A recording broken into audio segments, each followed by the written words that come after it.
Shalom, shalom. It's still lights out, y'all. But it's late, so I'm going to get a little bit of video time in. Yo, you guys just do not understand. You just don't understand. Can you imagine what it must have been like when the first Gothic invader picked up the Bible? Do you understand? When the first Gothic invader picked up the Bible, do you understand? And picked it up and could read and read it. Do you guys understand that they would have recognized themselves in it? They would have picked up that book and read about themselves. Do you understand? Because while they know who they are, they don't know who they are in prophecy. So they know that they're Gog and Magog. They all know that, thousands of years ago when they were first coming into this information.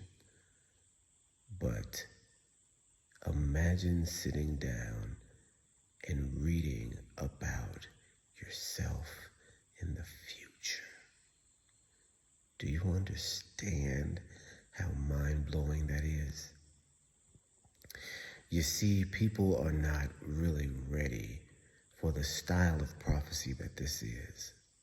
Do you see what I'm saying? People really recognize from Deuteronomy 28 who the Israelites are.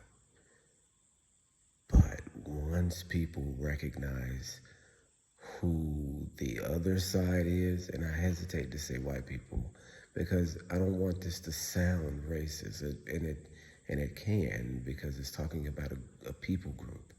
And it doesn't mean to be racist, but it could sound racist. But do you understand how huge of a prophecy that is for you also to find out your real identity? Do you see what I mean? And so there was a movie. There was a movie. Because see, this is them recognizing the significance of the prophecy, right? And recognizing it in secret, because you can't let people know that this is a real prophecy.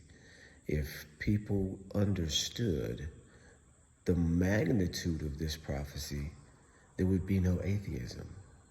Do you understand? There would be, really no true Muslims, because true Muslims only read from the Quran. All the Muslims would have to gravitate to the reading of the Bible in order to figure out what the real prophecy is. Do you understand? The prophecy would prove to be so true, it would eliminate the possibility of anything else. And so imagine now you have this world-fulfilling prophecy that has come, that you awake into, and you can't talk about it. Do you see what I'm saying? This is the Jews of today, the ones that recognize, right? Because all of the lighter skinned races are Gogite tribes. But these Khazars in particular are a Gogite tribe that managed to wrangle hold of an identity, right? And so how they managed to do that, who knows the depths that they had to go to do that. But since they did it, do you understand what I'm saying? Since they did it, now they are aware more than the other Gogite tribes. Do you understand? And if you can imagine the beginnings of that, how that would have looked, how that would have felt, right? But if you look at today, the people who awaken to this concept and understand it to be true, and understand it to be a huge joke on the population, they're aware. how would you speak to one another? How would you laugh about the joke amongst yourselves, right? You couldn't let on who the joke was about, but you could snicker amongst yourselves in a secretive fashion, right? That's what we see in these movies, right? This is what we see. This is why Back to the Future looks the way it does, because they got a book that predicted the future, right? You remember in Back to the Future 2 when the book goes, you know, the old man steals the book from the future and brings it to himself in the past, and it makes him a millionaire, right? This is literally what they've got. They've stolen the culture that tells the future and got rich off of it. Can you imagine that that's not a coincidence that Back to the Future 2 is about is about the story of the Ashkenazim in a symbolic way? And you could say that's just ridiculous, but here's another one.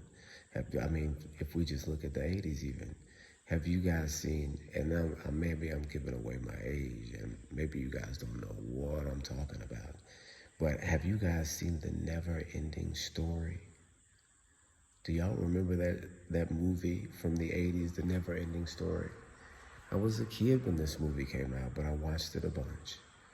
The Never Ending Story. It's got a character in it who is this person is reading, this kid is snuck into this library and found this strange book, and he starts to read the book, and the book starts talking to him, and the book starts to include him into the story, and he reads his own name in the book.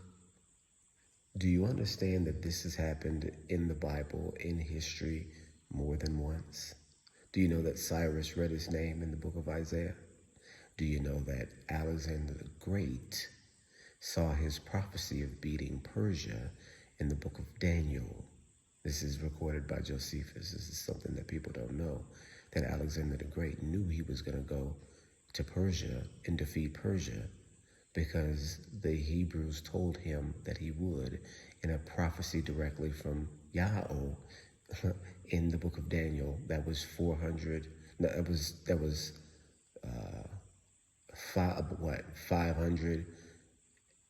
BC, and Alexander was 300 BC.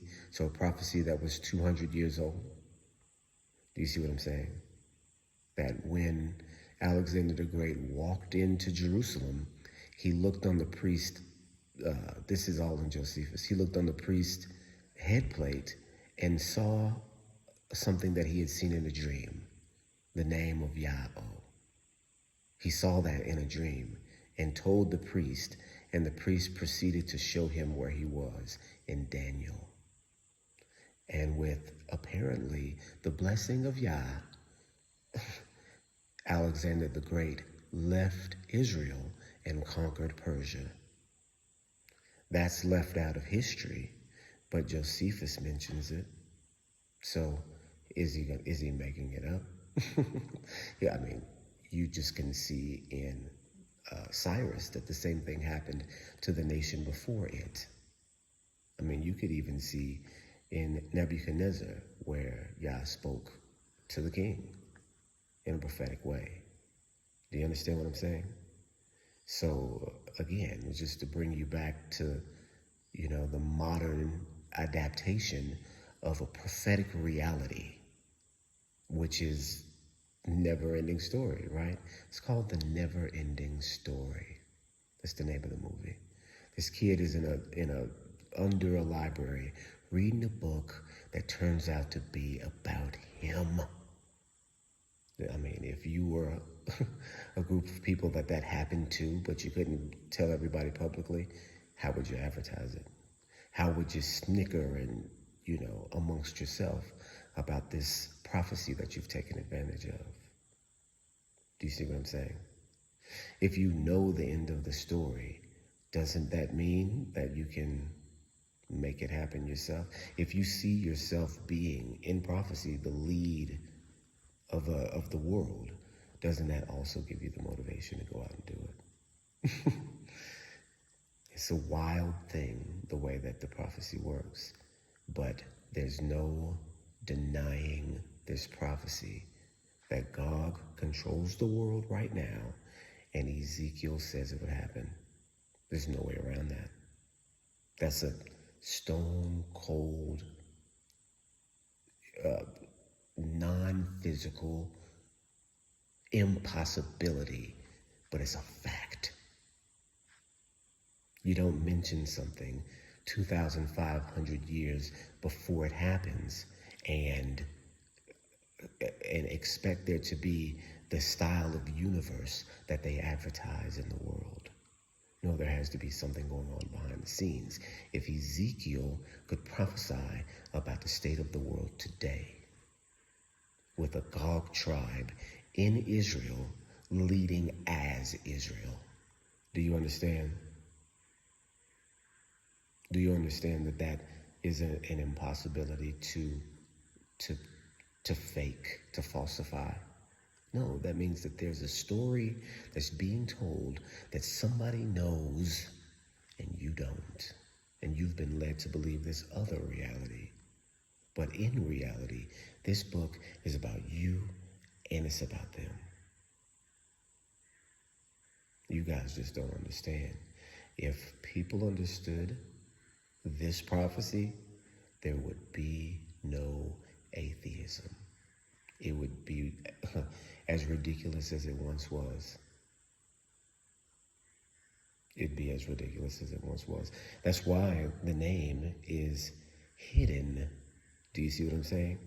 That's why you use, and maybe this is a step too far. People won't accept this.